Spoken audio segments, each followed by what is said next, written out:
Hello दोस्तों, स्वागत है आपका अपने इस चैनल फैक्ट स्टडी में। आज की इस वीडियो में हम डिस्कस करेंगे बिहार शिक्षक भर्ती से रिलेटेड जीएस प्लस जीके के इंपॉर्टेंट क्वेश्चन। इसमें सामान्य अध्ययन का 40 नंबर का क्वेश्चन आपको कराया जाएगा। ये वीडियो नंबर 5 है। इससे पहले 4 वीडियोस आ चुकी हैं। आपने उन वीडियोस को नहीं देखा है तो प्लीज़ जाके जरूर देखिएगा। आपको वीडियो देखने के बाद, कंटेंट के बाद आपको पता चलेगा कि आप चाहे बिहार शिक्षक भर्ती की परीक्षा की तैयारी कर रहे हैं या अन्य किसी भी एग्जाम की भी तैयारी कर रहे हैं। ये तो वैसे यहाँ पर लिख रखा है हमने बिहार शिक्षक भर्ती स्पेशल या जो वैकेंसी आई है इनके लिए, लेकिन आप रेलवे की, पुलिस की या एसएससी की, जीडी की जो भी एग्जाम की तैयारी कर रहे हैं उसमें आपको ये कंटेंट जरूर जरूर काम आएगा। तो आप इन वीडियोस को देख सकते हैं। सामान्य अध्ययन की ये वीडियो है, मोस्ट इंपोर्टेंट वीडियो है। तो चलिए जानते हैं आज के क्वेश्चंस क्या क्या हैं। फर्स्ट क्वेश्चन है हमारा, मुगल काल के दौरान मनसबदारों को अपना वेतन राजस्व कार्यों के रूप में प्राप्त होता था, उसे क्या कहा जाता था? जो मनसबदार होते थे इनको हम इस समझेंगे, और इनको जो वेतन मिलता था राजस्व कार्यों के रूप में, तो इस वेतन को कहा जाता था जागीर। ऑप्शन ए इसका राइट आंसर है। मोस्ट इंपोर्टेंट क्वेश्चन है। अब यहाँ पर देखते हैं, मुगल युग के दौरान जागीर आमतौर पर कुलीन वर्ग और सेना के सदस्यों को दी जाती थी। जागीर किसको दी जाती थी? सेना के सदस्यों को और कुलीन वर्ग को, मुगल युग में। जबकि ब्रिटिश राज के तहत जागीर ज्यादातर जमींदारों और स्थानीय अभिजात वर्ग को दी जाती थी। ये भी आपको ध्यान रखना है। अब आप इस सीजीएल के भी एग्जाम में इस तरीके के क्वेश्चन पूछे जाते हैं कभी कभी डीपली, तो आपके लिए इंपॉर्टेंट हो गया कि नहीं हो गया? तो इतनी अच्छा कंटेंट मैंने तैयार किया है, इतनी थोड़ी मेहनत लगा के अपनी, तो आप इसको थोड़ा सा सराहिए, आप इसको थोड़ा सा लाइक कीजिए और शेयर कीजिए। और आप चाहे किसी भी एग्जाम की तैयारी कर रहे हैं, जीके के लिए आप इस वीडियो को बड़े अच्छे से देख सकते हैं। नेक्स्ट है ये हमारा पॉइंट, मनसबदार की सैन्य जिम्मेदारियों के लिए उसे एक निर्दिष्ट संख्या में सवार या घुड़सवारों को बनाए रखने की आवश्यकता थी। मनसबदार शब्द एक ऐसे व्यक्ति को संदर्भित करता है, यानी कि प्रदर्शित करता है, जो मनसब रखता था, जिसका अर्थ पद या दर्जा था। जिसके पास कोई पद या दर्जा था तो उसे मनसब ही कहा जाता था। इस तरीके से उसका नाम मनसबदार हो जाता था। ये ध्यान रखना है। इसको जो वेतन मिलता था राजस्व कार्यों के लिए, तो वो जागीर कहा जाता था। इंपोर्टेंट क्वेश्चन है, ध्यान रखना है। नेक्स्ट क्वेश्चन है, बंगदान शब्द का क्या अर्थ होता है? तो ये बंगदान शब्द का अर्थ होता है सैन्य सेवा से संबंधित दास। ऑप्शन सी इसका राइट आंसर है। इस तरीके के क्वेश्चन आपने देखे होंगे, इंपोर्टेंट हैं और एग्जाम्स में पूछे जा रहे हैं, तो इसीलिए इन क्वेश्चंस को यहाँ पर रखा गया है। तो ये बंगदान शब्द का उपयोग होता था सैन्य सेवा से संबंधित दास का। अब ये क्या है? दिल्ली सल्तनत जैसे विशाल साम्राज्य के एकीकरण हेतु एक विश्वसनीय गवर्नर या प्रशासकों की आवश्यकता होती थी। जमींदार वर्गों को गवर्नर्स के रूप में नियुक्त करने की बजाय, यानी कि वहां के जो लोकल के लोग थे, जमींदार थे, उनको नियुक्त करने की बजाय दिल्ली सुल्तानों ने सोचा कि जो दास हैं उनके, इल्तुतमिश ने सैन्य सेवा में खरीदे गए अपने दासों को इसमें रखने का मतलब तवज्जो दी, तो इनको बंगदान नाम दिया गया। उन्हें राज्य के सबसे महत्वपूर्ण राजनीतिक कार्यों में कार्य करने के लिए सावधानी से प्रशिक्षित किया जाता था, और वे पूर्णतः अपने स्वामी पर निर्भर थे और सुल्तान उन पर पूरा भरोसा कर सकता था। ये इन्हीं दासों की बात हो रही है। ये दास खरीदे जाते थे, कहीं से भी खरीदे जा सकते थे। तो इल्तुतमिश ने इस तरीके की ये प्रणाली शुरू की थी। सैन्य सेवा से खरीदे गए दासों को उसने फारसी में बंगदान कहा था। फारसी में इनको बंगदान कहा था। तो ये आपको ध्यान रखना है। इस तरीके से ही बंदगान शब्द का प्रयोग होता है, इंपोर्टेंट है। नेक्स्ट क्वेश्चन है, कुतुबुद्दीन ऐबक ने निम्नलिखित में से किस वर्ष शासन किया? तो इसका शासन काल था 1206 से 1210, मतलब 4 वर्ष का इसका शासन काल था मात्र। ये आपको ध्यान रखना है। ये गुलाम वंश के संस्थापक थे। कुतुबुद्दीन ऐबक गुलाम वंश का संस्थापक था ये, और इसने भारत के इतिहास में पहली बार सुल्तान की उपाधि धारण की थी। क्वेश्चन पूछा जाता है कि किस राजा ने या किस शासक ने पहली बार सुल्तान की उपाधि धारण की थी? तो ये कुतुबुद्दीन ऐबक ने की थी। सबसे इंपॉर्टेंट ये पॉइंट है, लाख बख्श इसको कहा जाता था, लाखों का दान देने वाला। ये काफी दानवीर था, इसे लाखों का दान देने वाला या लाख बख्श के रूप में जाना जाता था। और ये क्वेश्चन भी कई बार अलग अलग एग्जाम्स में पूछा गया है। उसने ख्वाजा कुतुबुद्दीन बख्तियार काकी की याद में कुतुब मीनार का निर्माण शुरू करवाया था। इसने पहली मंजिल बनवाई थी या नींव रखवाई थी, और बाद की जो मंजिलों का काम पूरा किया था वो इल्तुतमिश ने किया था। तो ये सभी पॉइंट आपको इंपॉर्टेंट है। इन पॉइंटों से 100% क्वेश्चन बनते हैं, इन्हें आप अच्छे से ध्यान रखिएगा। नेक्स्ट है, हरिहर प्रथम और बुक्का विजयनगर साम्राज्य के संस्थापक थे। वह निम्नलिखित में से किस राजवंश से संबंधित थे? तो इनके नाम ना तो आपने सुने होंगे, हरिहर और बुक्का। इन्होंने विजयनगर साम्राज्य की स्थापना 1336 में की थी। ये कई बार एग्जाम में क्वेश्चन आया है। तो ये संगम राजवंश के जो है राजा थे या संगम राजवंश से संबंधित थे। संगम राजवंश विजयनगर साम्राज्य के अंतर्गत आता था। विजयनगर एक साम्राज्य है, अब उसमें कई राजवंश चले होंगे, तो उसी में ये संगम राजवंश आता था। और उसके ये थे हरिहर प्रथम और बुक्का। इन्होंने विजयनगर साम्राज्य की स्थापना की थी और ये किस सन में की थी? 1336 में। ये इंपॉर्टेंट है, यह विजयनगर साम्राज्य का शासन करने वाला पहला राजवंश था। अब पूछ लिया जाए पहला राजवंश कौन सा था, तो ये संगम राजवंश था। है गया कि नहीं इंपॉर्टेंट, और बन गया क्वेश्चन इससे। और साम्राज्य के संस्थापक ये हरिहर प्रथम और बुक्का, मैंने आपको बताई दी। इन्होंने ये शासन किया था 1336 से 1485 तक। इंपॉर्टेंट है। नेक्स्ट क्वेश्चन है, निम्नलिखित में से किसने दिल्ली में कुतुब मीनार के पास अलाई दरवाजा बनवाया था? तो ये अलाई दरवाजा इंपॉर्टेंट है और ये अलाउद्दीन खिलजी के द्वारा बनवाया गया था। ये तो मतलब याद करने में भी आसान है। ए फॉर अलाई और ए फॉर अलाउद्दीन, काफ़ी इजी हो जाता है इस तरीके के क्वेश्चन, बड़े आसानी से आप ध्यान में रख सकते हैं। तो ये अलाउद्दीन खिलजी आप जानते होंगे, आपने वो एक मूवी आई थी, कौन सी मूवी थी, उसमें वो दीपिका पादुकोण थी, पद्मावत। पद्मावत मूवी आई थी, उसमें जो रणवीर सिंह ने किरदार निभाया था अलाउद्दीन खिलजी का, काफ़ी डेंजर किरदार निभाया था, तो वो इसी अलाउद्दीन की बात हो रही थी वहाँ पे। तो ये अलाउद्दीन दरवाजा दिल्ली भारत के कुतुब मीनार में कुव्वत अल इस्लाम मस्जिद में है। ये पूछ लिया जाए ये किस मस्जिद में है, तो ये कुव्वत अल इस्लाम मस्जिद में है। अब क्वेश्चन तो कहीं से भी पूछा जा सकता है, कितना भी कठिन बना सकता है क्वेश्चन। तो कठिन कहाँ से बनेगा? ऐसे ही बनेगा कि ये पूछ लिया जाए अलाई दरवाजा किसने बनवाया, तो ये तो थोड़ा इजी हो गया, अलाउद्दीन खिलजी ने। किस मस्जिद में है? कुव्वत अल इस्लाम मस्जिद में है। इसे अलाउद्दीन खिलजी ने 1311 में बनवाया था। लाल बलुआ पत्थर का उपयोग करके बनवाया था। यह संपूर्ण इस्लामी पद्धति के तहत बनाई गई पहली संरचना थी। कितना इंपॉर्टेंट पॉइंट है। सन भी और किस पत्थर से, इस तरीके के क्वेश्चन भी पूछे जाते हैं। तो ये लाल बलुआ पत्थर से बनवाया गया था। उसने दिल्ली में जमात खान मस्जिद भी बनवाई थी। वह दिल्ली सल्तनत का पहला राजा था जिसके पास स्थायी सेना थी। ये क्वेश्चन भी पूछा जाता है, अच्छे अच्छे एग्जाम्स में पूछा जाता है, जो ए ग्रेड के एग्जाम है उनमें, कि ये मतलब किस शासक के पास अपनी पहली स्थायी सेना थी, तो ये अलाउद्दीन खिलजी के पास थी। इसकी मृत्यु हो गई थी 1316 ईस्वी में, ये आपको ध्यान रखना है। नेक्स्ट है, तारिक ए फिरोजशाही पुस्तक के लेखक कौन थे? अब पुस्तक के क्वेश्चन काफी पूछे जाते हैं आपके एग्जाम में। एक बच्चे ने कमेंट भी किया था कि सर पुस्तक के क्वेश्चन अलग से करवा दीजिएगा, तो वो करवा देंगे अलग से, पर इनमें भी हमने मेंशन कर दिए हैं। तो ये तारिक ए फिरोजशाही पुस्तक के लेखक कौन थे? ये जियाउद्दीन बर्नी थे। ऑप्शन बी इसका राइट आंसर है। जियाउद्दीन बर्नी एक मुस्लिम राजनीतिक विचारक थे जो मोहम्मद बिन तुगलक और फिरोज शाह तुगलक के शासनकाल में रहते थे। अब इस तरीके के क्वेश्चन भी पूछे जाते हैं, जैसे जियाउद्दीन बर्नी का नाम दे दिया गया, ये किस राजा के शासनकाल में थे, तो ये आपको पता होना चाहिए, मोहम्मद बिन तुगलक और फिरोज शाह तुगलक, इनके शासनकाल में थे। ये पुस्तक गयासुद्दीन बलबन के शासनकाल से लेकर फिरोज शाह तुगलक के शासनकाल के पिछले 6 वर्षों तक के आंकड़ों को शामिल किए हुए है। पुस्तक 1357 ईस्वी में पूरी हुई थी। इनकी कुछ अन्य पुस्तकें हैं, ये फतवा ए जहांदरी, सलवत ए कबीर, तारिक ए बराबाकी ए मोहम्मदी, ये सभी पुस्तक आपको पढ़ लेनी है। सबसे इंपॉर्टेंट पुस्तक यही है, तारिक ए फिरोजशाही। ये कई बार एग्जाम में पूछी गई है रिपीट कर करके, तो ये आपको ध्यान रखनी है और ये इंपॉर्टेंट है। ये किसके दरबार में थे, ये इंपॉर्टेंट है, मोहम्मद बिन तुगलक और फिरोज शाह तुगलक।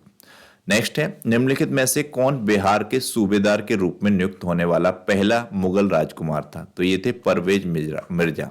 ऑप्शन बी इसका राइट आंसर है। जहांगीर के बेटे थे ये परवेज मिर्जा। ये जो है बिहार के गवर्नर के नियुक्त, मतलब जहांगीर ने परवेज मिर्जा को बिहार का गवर्नर नियुक्त किया था। इस तरीके से ये क्वेश्चन है, गवर्नर लिख दे या सूबेदार लिख दे, तो ये आपको कंफ्यूज नहीं होना है, ये आपको ध्यान रखना है।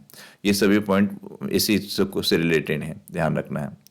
नेक्स्ट है, 2011 में भारत में साक्षरता दर में पुरुष महिला अंतर कितना था? यानी कि पुरुष की संख्या कितनी थी साक्षरता में और महिलाओं की संख्या कितनी थी, और इनमें डिफरेंस कितना था साक्षरता में? तो ये थे 16.68%। ऑप्शन बी इसका राइट आंसर है, ध्यान रखना है, इंपॉर्टेंट क्वेश्चन है। अब यहाँ पर कुछ पॉइंट मेंशन कर दिए गए हैं 2011 की जनगणना से रिलेटेड, जैसे कि भारतीय जनगणना जनसंख्या की आर्थिक गतिविधि, साक्षरता और शिक्षा, आवास, घरेलू सुविधाएं, शहरीकरण, प्रजनन क्षमता, मृत्यु दर आदि पर जानकारी का सबसे विश्वसनीय स्रोत है। इन सभी पॉइंटों पे काम करती है भारत की जो जनगणना है, उसके आधार पर ये तैयार की जाती है। ये आपको ध्यान रखना है, ये पूछे जा सकते हैं पॉइंट। इनको आप अच्छे से पढ़ेंगे तो आसानी से क्वेश्चन को कर ले जाएंगे। 2011 में जो जनगणना हुई वो 15वीं राष्ट्रीय जनगणना थी। ये किसकी देखरेख में हुई? तो ये श्री चंद्रमौली के मार्गदर्शन में हुई। इसका जो मोटो वाक्य था वो था हमारी जनगणना हमारा भविष्य। इंपॉर्टेंट है ये मोटो वाक्य, आपको ध्यान रखना है। 15वीं जनगणना का मोटो वाक्य हमारी जनगणना हमारा भविष्य। 2011 की जनगणना के अंतिम आंकड़ों के अनुसार देश की जनसंख्या थी 1210 मिलियन। इसमें पुरुषों की संख्या थी 623 मिलियन और महिलाएं थी 586 मिलियन, यानी कि 51.54%, 48.46%। ये प्रतिशत आप ध्यान रखें, ये प्रतिशत में ज्यादा क्वेश्चन पूछे जाते हैं। ये जो जनसंख्या के क्वेश्चन होते हैं वो परसेंटेज में ज्यादा पूछे जाते हैं, कितना प्रतिशत थी, कितना प्रतिशत थी। तो ये आपको ध्यान रखना है। 120 करोड़ थी जनसंख्या ये उस टाइम, तो ये काफी इंपॉर्टेंट है। केरल में जो था ये सबसे साक्षर राज्य था। ये क्वेश्चन कई बार पूछा गया है कि भारत का सबसे साक्षर राज्य, तो ये केरल था। इसकी जो प्रतिशत साक्षरता थी वो थी 93.91%। और दूसरे नंबर पर साक्षर था लक्षद्वीप 92.28, मिजोरम था 91.58 तीसरे नंबर पर। सबसे कम साक्षर में नाम आता है बिहार का। इसकी साक्षरता प्रतिशत में आप ध्यान रखें 63.82% थी। आपके एग्जाम के लिए भी मोस्ट इंपोर्टेंट है। नेक्स्ट क्वेश्चन है, भारत में सर्वाधिक न्यूनतम जनसंख्या वाला राज्य कौन सा है? सब यहां पर न्यूनतम जनसंख्या वाले राज्य की बात हो रही है, तो राइट आंसर हो जाएगा सिक्किम। ऑप्शन सी इसका राइट आंसर है।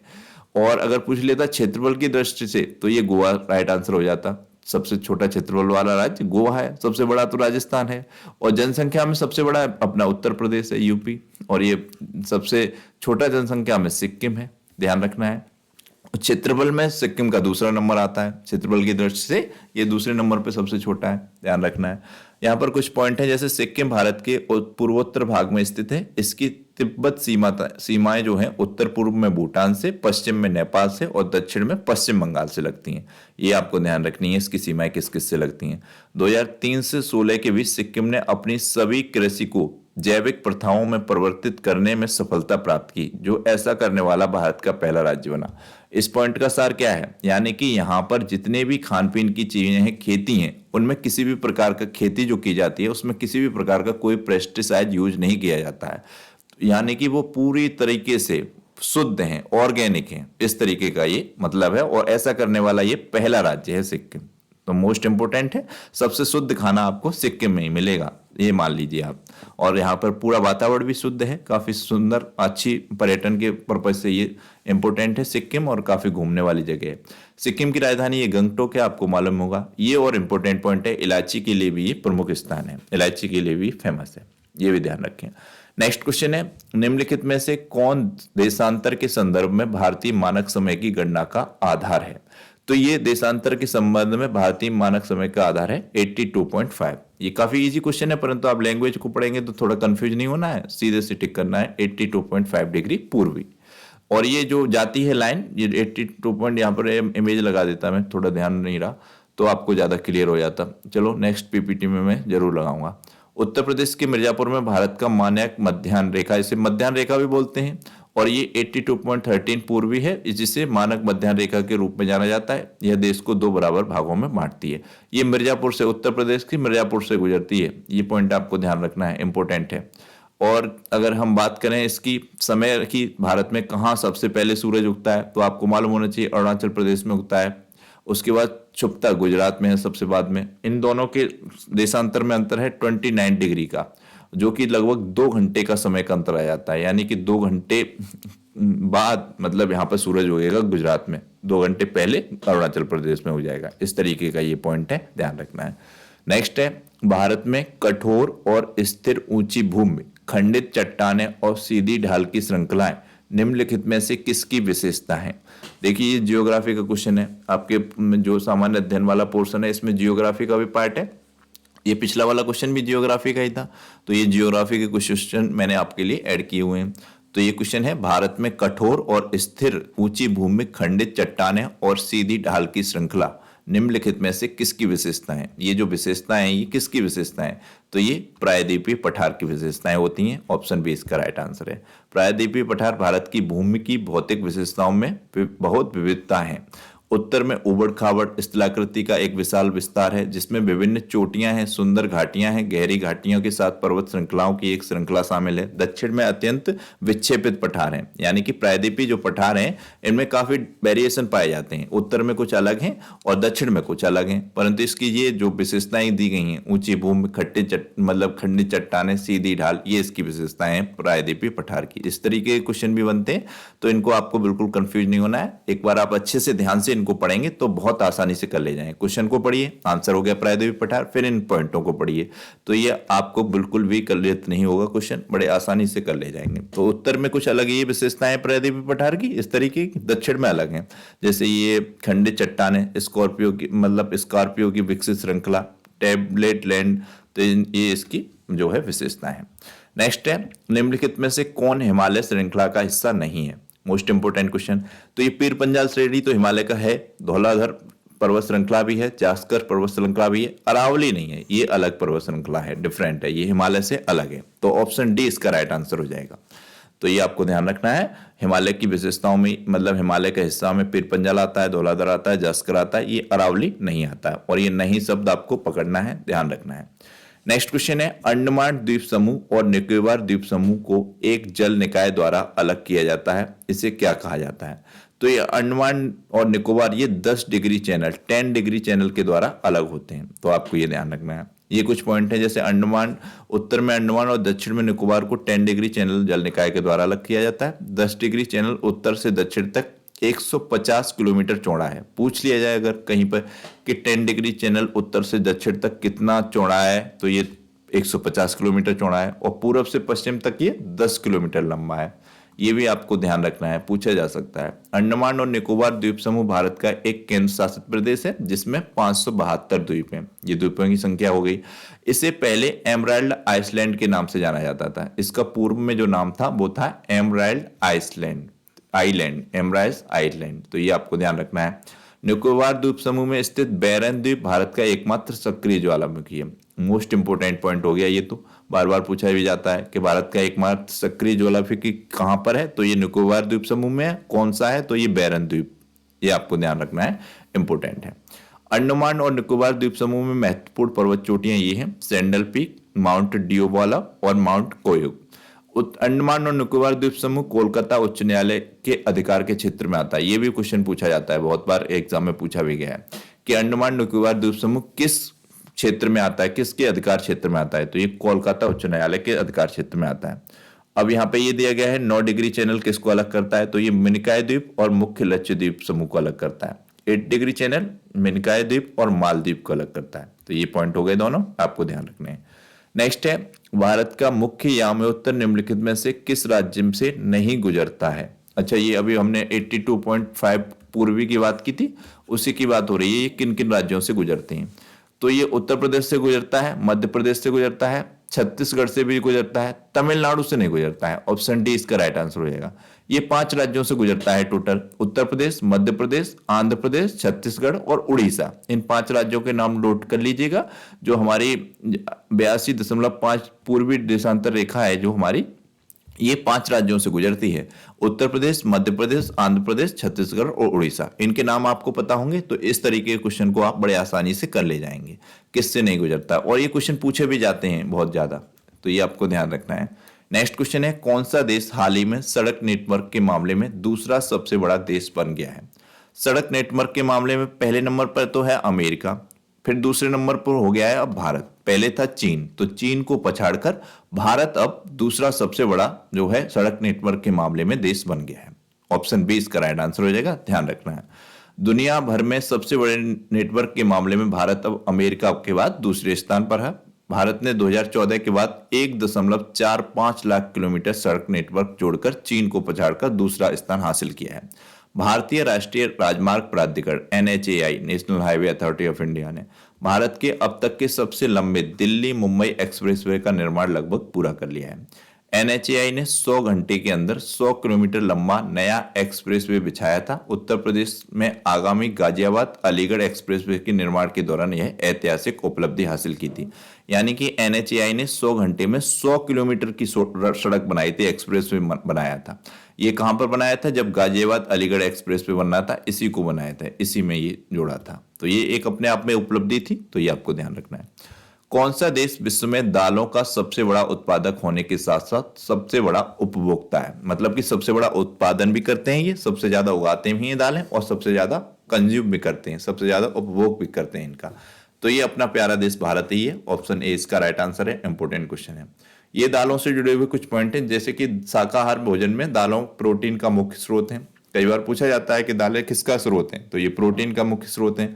भारत विश्व में दालों का सबसे बड़ा उत्पादक और उपभोक्ता तो है ही। भारत में उगाई जाने वाली प्रमुख दालें कौन सी हैं? ये अरहर, उड़द, मूंग, मसूर, मटर और चना ये हैं। प्रमुख दलहन उत्पादन राज्य कौन से हैं? ये इंपॉर्टेंट पॉइंट है। तो ये मध्य प्रदेश, उत्तर प्रदेश, राजस्थान, महाराष्ट्र और कर्नाटक, ये प्रमुख दाल के उत्पादन वाले राज्य हैं। दलहनी फसलों के लिए किस तरीके की मौसम की आवश्यकता होती है? तो ये दलहनी फसलों के लिए नमी की कम आवश्यकता होती है। इस फसल के लिए शुष्क मौसम सही रहता है। वेरी वेरी इंपॉर्टेंट क्वेश्चन है, आपको ध्यान रखना है। पूछ लिया जाए कि दालों के उत्पादन के लिए कैसा वातावरण चाहिए, तो कम नमी चाहिए और शुष्क मौसम चाहिए। अब इसमें एक और पॉइंट है कि अरहर जो दाल होती है, इसको छोड़कर सभी फसलें हवा से नाइट्रोजन को स्थिर करके मिट्टी की उर्वरता को पुनर्स्थापित करने में मदद करती हैं। तो ये पॉइंट कितना इंपॉर्टेंट हो गया, मोस्ट इंपॉर्टेंट पॉइंट है। ये पॉइंट को आप अच्छे से जरूर पढ़ लीजिएगा, वेरी वेरी इंपॉर्टेंट पॉइंट है कि अरहर दाल है वो मतलब उसको छोड़कर अन्य सभी दालें हवा से नाइट्रोजन को स्थिर करके मिट्टी की उर्वरता को पुनः स्थापित करती हैं। ध्यान रखना है। तो पूछ लिया जाए कौन सी दाल है कि जो नाइट्रोजन को स्थिर करके मतलब नाइट्रोजन को स्थिर न करके मिट्टी की उर्वरता को पुनर्स्थापित नहीं करती है, तो अरहर हो जाएगी। इस लाइन को आप पढ़ेंगे, इस पॉइंट को, तो बड़े आसानी से इस क्वेश्चन को, इस तरीके के क्वेश्चन को कर ले जाएंगे। नेक्स्ट क्वेश्चन है, निम्नलिखित में से किसे हास्य गैस के रूप में जाना जाता है? तो ये होती है नाइट्रस ऑक्साइड, N2O। आपको पता होगा कई बार। तो इसमें कुछ अन्य पॉइंट भी जोड़ दिए गए हैं, जैसे कि नाइट्रिक एसिड से क्वेश्चन पूछा जाता है, इसका रासायनिक सूत्र क्या होता है? तो ये होता है HNO3। इसका अन्य नाम होता है एसिडम नाइट्रिकम। पूछ लिया जाए कि नाइट्रिक एसिड का एक अन्य नाम क्या है, तो एसिडम नाइट्रिकम। नाइट्रिक ऑक्साइड होता है एक औद्योगिक रूप से वायु का एक विद्युत चाप के माध्यम से प्लेटिनम धुंध के ऊपर अमोनिया के ऑक्सीकरण द्वारा तैयार किया जाता है। केमिस्ट्री की ये रिएक्शन हो गई एक तरीके से, तो आपको ध्यान रखनी है। नाइट्रस ऑक्साइड अमोनिया नाइट्रेट के ऊष्मीय अपघटन द्वारा तैयार किया जाता है। पूछ लिया जाए कि नाइट्रस ऑक्साइड कैसे तैयार किया जाता है, तो ये अमोनिया नाइट्रेट के ऊष्मीय अपघटन द्वारा तैयार की जाती है। इंपॉर्टेंट है, ध्यान रखना है। नेक्स्ट क्वेश्चन है, 1 मीटर को 100 भागों में विभाजित किया गया तो प्रत्येक भाग कितने भाग के बराबर होगा? तो इसके 4 ऑप्शन है, जैसे कि सेंटीमीटर, मिलीमीटर, माइक्रोमीटर। तो आपको पता है 1 मीटर में 100 सेंटीमीटर होते हैं। तो सिंपल सा क्वेश्चन है, 100 भागों में विभाजित करेंगे तो प्रत्येक भाग सेंटीमीटर, या यहाँ पे लिखा होता है 1 सेंटीमीटर, तो यहाँ पर सेंटीमीटर लिखा है तो ये राइट हो गया, सेंटीमीटर। हो सकता है 1 सेंटीमीटर लिखा होता तो प्रत्येक भाग 1 सेंटीमीटर के ही बराबर हो गया, क्योंकि 1 मीटर में 100 सेंटीमीटर होते हैं, ये तो आप सभी को पता होगा। तो ये सिंपल सा क्वेश्चन है, पर इन क्वेश्चंस में भी मैंने देखा है कई बार स्टूडेंट्स कंफ्यूज हो जाते हैं और एक नंबर सिंपल सा गवा देते हैं और बहुत ज़्यादा पिछड़ जाते हैं। तो इनमें बिल्कुल भी कंफ्यूज नहीं होना है, इसीलिए इन क्वेश्चन को वीडियो में रखा गया है। नेक्स्ट क्वेश्चन है, दाब का SI मात्रक या SI इकाई क्या होती है? तो दबाव की, दाब नहीं है, दबाव। यहाँ पर क्वेश्चन है दबाव या दाब ही एक ही चीज है, दबाव या दाब। तो इसकी SI इकाई पास्कल होती है। ऑप्शन ए इसका राइट आंसर है। बल की न्यूटन होती है, ऊर्जा की जूल होती है, ऊष्मा की या ऊर्जा की। तो ये आपको ध्यान रखना है।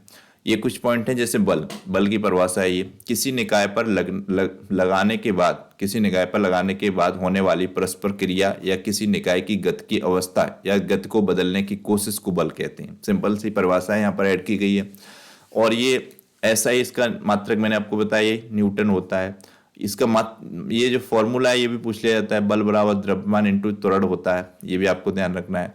दबाव की बात आ गई यहाँ पर, प्रति इकाई क्षेत्रबल को दबाव कहा जाता है। दबाव की परिभाषा क्या हो गई, मतलब बल लगा रहे हैं हम किसी भी एरिया में, तो उसमें से नापेंगे प्रति इकाई क्षेत्रफल पर कितना दबाव लग रहा है, कितना दबाव हो, मतलब कितना बल है, सॉरी, प्रति इकाई क्षेत्रफल पर कितना बल है, उस बल को दबाव कहा जाएगा। सिंपल से क्वेश्चन है, वेरी वेरी इंपॉर्टेंट है, ध्यान रखना है।